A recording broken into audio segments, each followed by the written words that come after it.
నమస్కారం, welcome to NSN news. నేను మీ బాలు సిరినేని. రాష్ట్రంలోని జాతీయ రహదారుల అభివృద్ధి నిర్వహణకు కేంద్రం నిధులు మంజూరు చేసింది. రహదారుల విస్తరణ, ఫ్లైఓవర్లు, అండర్ పాస్లతో పాటు వంతెనల నిర్మాణం, రహదారి భద్రతకు ఈ నిధులు ఖర్చు చేయనున్నట్లు పేర్కొంది. తెలంగాణలోని జాతీయ రహదారుల నిర్వహణ కోసం కేంద్రం ఈ ఆర్థిక సంవత్సరానికి గాను 7,394 కోట్లు కేటాయించింది. పార్లమెంటు సమావేశాల బడ్జెట్లో రాష్ట్రాల వారీగా ఆ శాఖకు కేటాయించిన నిధుల పద్దుల్లో నిధుల మంజూరీకి సంబంధించిన విషయాన్ని పేర్కొంది. ప్రాంతీయ రింగ్ రోడ్డుకు మాత్రం నిధులు కేటాయించలేదు. ఈ మార్గాన్ని ఏ పథకం కింద నిర్మిస్తారన్నది కేంద్రం ఖరారు చేయాల్సి ఉంది. హైదరాబాద్ విజయవాడ జాతీయ రహదారిని 6 వరుసలుగా విస్తరించేందుకు నిధులు కేటాయించలేదు. రాష్ట్రంలోని 20 ప్రాంతాల్లో 2 లైన్ల రహదారులను 4 వరుసలుగా, మరో 3 ప్రాంతాల్లో 4 వరుసలుగా ఉన్న జాతీయ రహదారిని 6 వరుసలుగా విస్తరించేందుకు కేంద్రం నిధులు కేటాయించింది. వీటితో పాటు హైదరాబాద్లోని పలు ప్రాంతాల్లో చేపట్టిన ఫ్లైఓవర్ల పనులు పూర్తి చేసేందుకు నిధులను మంజూరు చేసింది. హైదరాబాద్ పూణే రహదారిలో BHEL వద్ద ఫ్లైఓవర్ నిర్మాణానికి 112 కోట్లు, ఉప్పల్ వద్ద నిర్మిస్తున్న ఫ్లైఓవర్కు 78 కోట్లు, అంబర్పేట క్రాస్ రోడ్ ఫ్లైఓవర్కు 58 కోట్లు కేటాయించింది. కృష్ణానదిపై సోమశిల వద్ద తెలంగాణ, ఏపీ రాష్ట్రాలను అనుసంధానించే తీగల వంతెన నిర్మాణానికి గతంలో టెండర్లను ఆహ్వానించినప్పటికీ గడువుకు ముందే రద్దు చేసింది. భారత్ మాలా పరియోజన పథకం 2 కింద 1,083 కోట్లతో అత్యాధునిక తీగల వంతెన నిర్మాణానికి కేంద్రం గతంలో ఆమోదముద్ర వేసింది. ఆ పథకంలో ఇప్పటికే పెద్ద సంఖ్యలో ప్రాజెక్టులను మంజూరు చేసిన నేపథ్యంలో ఈ వంతెన టెండర్లను తాత్కాలికంగా రద్దు చేసినట్లు పేర్కొంది. అయితే ఆ ప్రాజెక్టును 1.5 కోట్లు కేటాయించింది. ఈ నిధులు ఎందుకు కేటాయించారన్నది ప్రశ్నార్థకంగా మారింది. రాష్ట్రంలోని జాతీయ రహదారులకు గత ఆర్థిక సంవత్సరంలో మొత్తం 2,730 కోట్లు ఖర్చు చేసినట్లు స్పష్టం చేసింది కేంద్రం.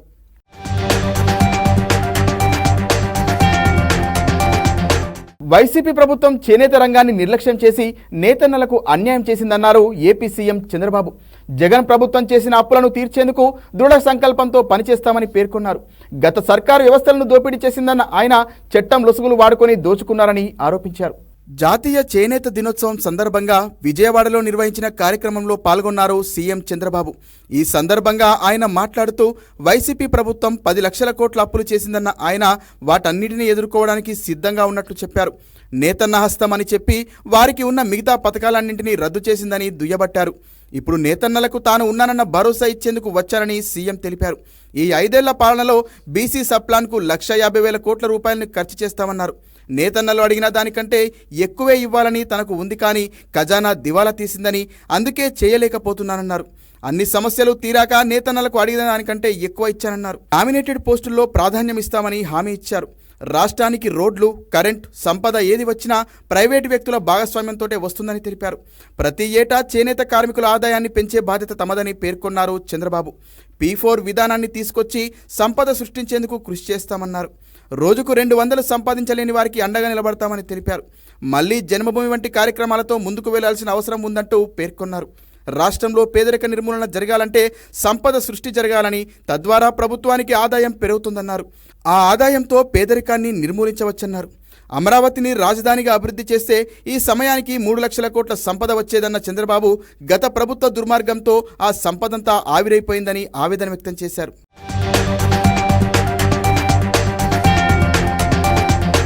రాజ్యసభలోని 12 స్థానాలు ఖాళీ అయ్యాయి. ఖాళీగా ఉన్న స్థానాలకు ఉప ఎన్నికల షెడ్యూల్ను కేంద్ర ఎన్నికల సంఘం విడుదల చేసింది. 9 రాష్ట్రాల్లో 12 స్థానాలకు ఎన్నికలు జరగనున్నాయి. పార్లమెంటులోని ఎగువ సభగా పిలువబడే రాజ్యసభ సభ్యుల పదవీకాలం ముగిసింది. దీంతో ఖాళీ ఏర్పడిన 9 రాష్ట్రాల్లోని 12 రాజ్యసభ స్థానాలకు ఉప ఎన్నికలు నిర్వహించేందుకు కేంద్ర ఎన్నికల సంఘం షెడ్యూల్ విడుదల చేసింది. అస్సాం, బీహార్, హర్యానా, మధ్యప్రదేశ్, మహారాష్ట్ర, రాజస్థాన్, త్రిపుర రాష్ట్రాల నుంచి 10 మంది రాజ్యసభ సభ్యులు లోక్సభకు ఎన్నిక కావడంతో ఉప ఎన్నికల నిర్వహణ అనివార్యమైంది. తెలంగాణ, ఒడిశా నుంచి ఒక్కొక్కరు తమ సభ్యత్వానికి రాజీనామా చేయడంతో ఈ 2 రాష్ట్రాల్లో కూడా పెద్దల సభ స్థానాలకు ఉప ఎన్నిక జరగనుంది. బీఆర్ఎస్ నుంచి కాంగ్రెస్లో చేరిన తర్వాత రాజ్యసభ సభ్యత్వానికి కె కేశవరావు రాజీనామా చేసిన సంగతి తెలిసిందే. ఇందుకు సంబంధించి షెడ్యూల్లోని వివరాలను వెల్లడించింది ఈసీ. 12 రాజ్యసభ స్థానాల ఎన్నికకు ఈ నెల 14న నోటిఫికేషన్ విడుదల చేయనున్నట్లు పేర్కొంది. అభ్యర్థుల నామినేషన్ల దాఖలుకు ఈ నెల 21న చివరి తేదీ కాగా, నామినేషన్ల ఉపసంహరణకు అస్సాం, మధ్యప్రదేశ్, మహారాష్ట్ర, త్రిపుర రాష్ట్రాలకు ఈ నెల 26ను చివరి తేదీగా తెలిపింది. ఇక బీహార్, హర్యానా, రాజస్థాన్, తెలంగాణ, ఒడిశా రాష్ట్రాలకు ఈ నెల 27 చివరి తేదీగా సూచించింది. సెప్టెంబర్ 3న ఉదయం 9 గంటల నుంచి సాయంత్రం 4 గంటల వరకు రాజ్యసభ ఎన్నికల పోలింగ్ నిర్వహించనుంది. అదే రోజు సాయంత్రం 5 గంటల నుంచి ఓట్ల లెక్కింపు చేపట్టి విజేతలను ప్రకటించనున్నట్లు ఈసీ స్పష్టం చేసింది.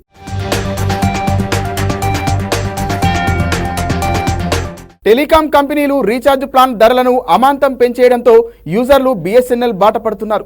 జియో, ఎయిర్టెల్, VI టారిఫ్ ధరలు పెంచాక పోర్ట్ ఆప్షన్ ఎంచుకొని BSNLకు మారిపోయారు. ఇదే సరైన తరుణంగా భావించిన BSNL మరింత మంది యూజర్లను ఆకర్షించేందుకు సిద్ధమైంది. రీఛార్జీలు పెంచిన జియో, ఎయిర్టెల్, VI టెలికాం కంపెనీలను అధిగమించేందుకు అతి తక్కువ ధరకే రీఛార్జ్ ప్లాన్ను అందుబాటులోకి తెచ్చింది BSNL. ఇందులో భాగంగానే 107 రూపాయల ప్రీపెయిడ్ రీఛార్జ్ ప్లాన్ను తీసుకొచ్చింది. 107 రూపాయలతో రీఛార్జ్ చేసుకుంటే 35 రోజుల వ్యాలిడిటీతో 3GB 4G డేటాతో పాటు రోజుకు 200 నిమిషాల వాయిస్ కాల్స్ ఫ్రీగా చేసుకునే అవకాశం యూజర్లకు కల్పించింది. 107 రూపాయల్లో 35 రోజుల వ్యాలిడిటీతో ఇతర టెలికాం కంపెనీల రీఛార్జ్ ప్లాన్స్ ఏవీ లేకపోవడం గమనార్హంగా చెప్పవచ్చు. అయితే వాయిస్ కాల్స్ పరిమితంగా చేసుకునే వారికి మాత్రమే 107 రూపాయల ప్లాన్ వల్ల ప్రయోజనం ఉంటుంది. అంతేకాకుండా 3GB డేటా మాత్రమే పొందే అవకాశం ఉంది. కాబట్టి డేటాతో కూడా పెద్దగా పనిలేని వారికి మాత్రమే ఈ 107 రూపాయల ప్లాన్ పనికొస్తోంది. ఇక BSNL 108 రూపాయల ఫస్ట్ రీఛార్జ్ కూపన్ కూడా అందుబాటులో ఉంది. కొత్త యూజర్లకు మాత్రమే ఈ 108 రూపాయల ప్లాన్ వర్తించనుంది. అన్లిమిటెడ్ కాల్స్, రోజుకు 1GB 4G డేటా, 28 రోజుల వ్యాలిడిటీతో యూజర్ పొందవచ్చు. 197 ప్లాన్ రీఛార్జ్తో unlimited calls, 2GB 4G data, రోజుకు 100 SMSలు మొదటి 18 రోజుల వరకు పొందే వెసులుబాటు కల్పించింది. గరిష్టంగా 1999 ప్లాన్ రీఛార్జ్ చేసుకుంటే యూజర్లకు 365 రోజుల వ్యాలిడిటీ, అన్లిమిటెడ్ కాల్స్తో పాటు 600GB 4G data, BSNL tunes పొందే అవకాశం దక్కనుంది.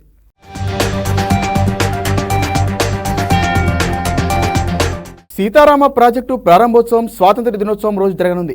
ఈ నెల 15వ తేదీన ముఖ్యమంత్రి రేవంత్ రెడ్డి ప్రాజెక్టును జాతికి అంకితం చేయనున్నారు. ప్రాజెక్టులో భాగంగా నిర్మించిన 2వ పంప్ హౌస్ వద్ద సీఎం ప్రారంభోత్సవం చేస్తారని నీటిపారుదల శాఖ మంత్రి ఉత్తమ్ కుమార్ రెడ్డి తెలిపారు.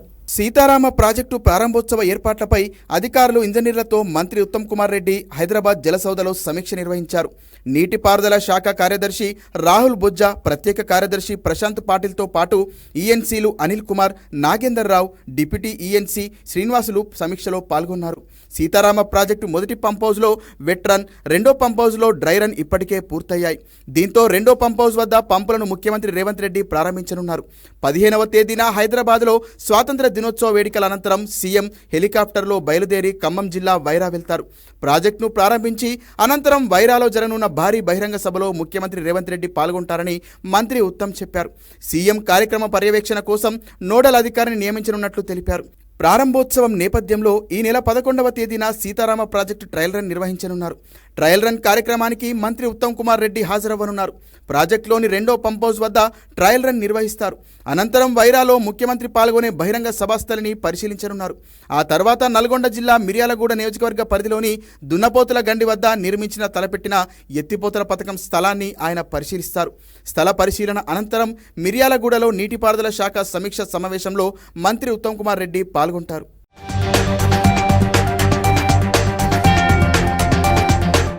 నారాయణపేట జిల్లా మక్తాల్ నియోజకవర్గంలోని సంగంబండ భీమా ప్రాజెక్టు 3 గేట్లు ఎత్తి స్థానిక ఎమ్మెల్యే వాకిటి శ్రీహరి దిగువకు నీటిని విడుదల చేశారు. కర్ణాటక రాష్ట్రం నుంచి భారీగా వరద పోటెత్తడంతో అధికారుల అనుమతితో గేట్లను ఎత్తినట్లు ఎమ్మెల్యే పేర్కొన్నారు. సంగంబండ రిజర్వాయర్ పూర్తిస్థాయి నీటిమట్టం 2.70 టీఎంసీలు కాగా ప్రస్తుత నీటిమట్టం 2.30 టీఎంసీల నీటిమట్టం ఉందని ఎమ్మెల్యే తెలిపారు. వరద ప్రవాహంతో రైతులు, మత్స్యకారులను వాగు పరిసరాలకు వెళ్లకుండా జాగ్రత్త వహించాలని సూచించారు.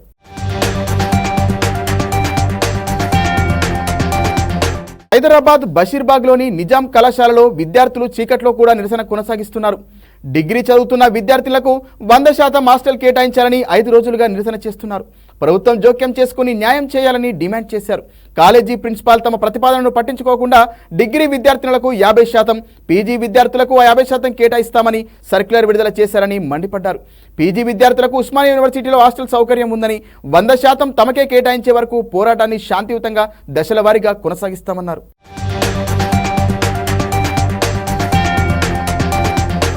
నిజామాబాద్ జిల్లాలో శ్రీరామ్ సాగర్ ప్రాజెక్టు నుంచి కాకతీయ, లక్ష్మి, సరస్వతి కాలువలకు అధికారులు నీటిని విడుదల చేశారు. ప్రధాన కాలువైన కాకతీయ కాలువకు 1000 క్యూసెక్కులు, సరస్వతి కాలువకు 100 క్యూసెక్కులు, లక్ష్మి కాలువకు 50 క్యూసెక్కుల చొప్పున నీటిని విడుదల చేశారు. రైతులకు నీటిని విడుదల చేయడం 15 రోజులు ఆలస్యమైందని, ఇప్పటికైనా ప్రభుత్వం నీటి విడుదలకు అనుమతించిందని స్థానిక ఎమ్మెల్యే ప్రశాంత్ రెడ్డి అన్నారు. నీటి విడుదల విషయంలో ప్రాజెక్టు అధికారుల తీరుపై రాష్ట్ర విత్తనాభివృద్ధి సంస్థ చైర్మన్ అన్వేష్ రెడ్డి అసంతృప్తి వ్యక్తం చేశారు. ప్రోటోకాల్ ప్రకారం నియోజకవర్గంలోని 3 చైర్మన్లకు సమాచారం ఇవ్వకుండా నీటిని విడుదల చేయడంపై ఆగ్రహం వ్యక్తం చేశారు. సంబంధిత ఈఎన్సీ అధికారులకు మంత్రికి ఫిర్యాదు చేయనున్నట్లు అన్వేష్ రెడ్డి తెలిపారు.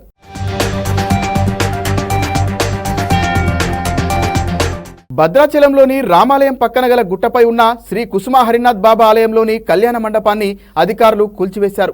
కళ్యాణ మండపం కింద ఉన్న కొండను కొంతకాలం కింద తవ్వడంతో పాటు 2 రోజులుగా కురుస్తున్న భారీ వర్షానికి మండపం కుంగిపోయింది. దుకాణాలు ఇళ్లపై పడకుండా అధికారులు ముందస్తు చర్యల్లో భాగంగా మండపాన్ని నేలమట్టం చేశారు. ఎలాంటి ఇబ్బందులు తలెత్తకుండా రెస్క్యూ టీం, పోలీసులు, అగ్నిమాపక సిబ్బంది సంయుక్తంగా చాకచక్యంగా కూల్చివేశారు. 1938లో రామదాసు నిర్మించిన శ్రీ కుసుమ హరినాథ్ బాబా ఆలయం రామాలయం పక్కనే ఉంది.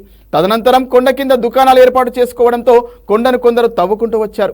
కుంగిపోయిన మండపాన్ని జిల్లా కలెక్టర్ జితేష్ వి పాటిల్, ఆర్డీఓ దామోదర్, పోలీసులు పరిశీలించి కూల్చివేతకు ఆదేశించారు.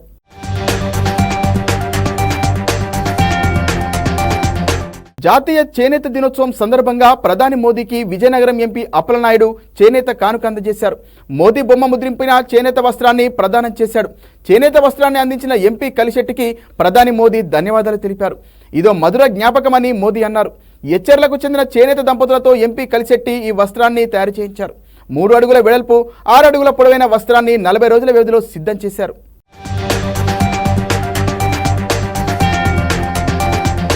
జీవీఎంసీ స్థాయి సంఘం ఎన్నికల్లో కూటమి అభ్యర్థులు హవా కొనసాగించారు. మొత్తం 10 స్థానాలు కూటమి అభ్యర్థులు కైవసం చేసుకున్నారు. 7 అభ్యర్థులకు 60కి మించి ఓట్లు పడ్డాయి. అత్యధికంగా విల్లూరి భాస్కర్ రావుకు 66 ఓట్లు కైవసం చేసుకున్నారు. జీవీఎంసీ స్థాయి సంఘం ఎన్నికల్లో విజయం సాధించడంతో నేతలు సంబరాలు చేసుకున్నారు. మిఠాయిలు తినిపించుకుని కూటమికి అనుకూలంగా నినాదాలు చేశారు. కూటమి గెలుపుపై వెలగపూడి రామకృష్ణబాబు, వంశీకృష్ణ, శ్రీనివాస్ యాదవ్, గండి బాబ్జీ సంతోషం వ్యక్తం చేశారు.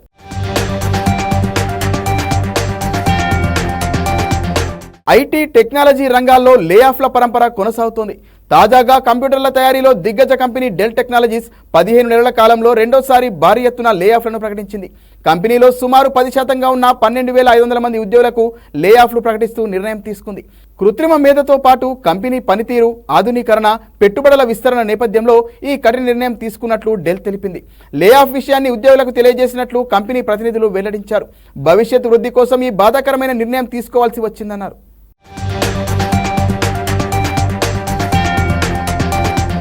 అమెరికా మాజీ అధ్యక్షుడు డొనాల్డ్ ట్రంప్ సహా కొందరు రాజకీయ నేతలను హత్య చేసేందుకు ఓ పాకిస్తానీ పన్నిన కుట్రను ఎఫ్బీఐ భగ్నం చేసింది. నిందితుడికి ఇరాన్తో బలమైన సంబంధాలున్నట్లు ఎఫ్బీఐ డైరెక్టర్ వెల్లడించారు. ఇరాన్ చేయించే కిరాయి హత్యలకు కుట్రగా అభినందించారు. ఈ కేసులో పాకిస్తాన్కు చెందిన ఆసిఫ్ మర్చెంట్ అమెరికన్లను చంపేందుకు కిరాయి హంతకుడిని నియమించుకునేందుకు ప్రయత్నించాడు. అమెరికా అధికారులు న్యూయార్క్లో అతన్ని అరెస్టు చేశారు.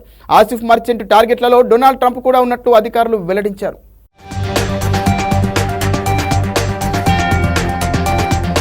విజయవాడలో చేనేత దినోత్సవంలో పాల్గొన్న ముఖ్యమంత్రి చంద్రబాబు ఉండవల్లి నివాసానికి వెళ్తూ ప్రకాశం బ్యారేజీపై ఆగారు. బ్యారేజీపై నుంచి కృష్ణమ్మ పర్వాలను ఆసక్తిగా చూశారు. వరద ప్రవాహాన్ని చూసేందుకు బ్యారేజీ వద్దకు వచ్చిన సందర్శకులతో మాట్లాడారు. వాళ్లతో సెల్ఫీలు దిగారు. కృష్ణమ్మకు జలకల రావడం, ఆ ప్రవాహాన్ని చూడటం సంతృప్తిని, సంతోషాన్ని కలిగించిందన్నారు.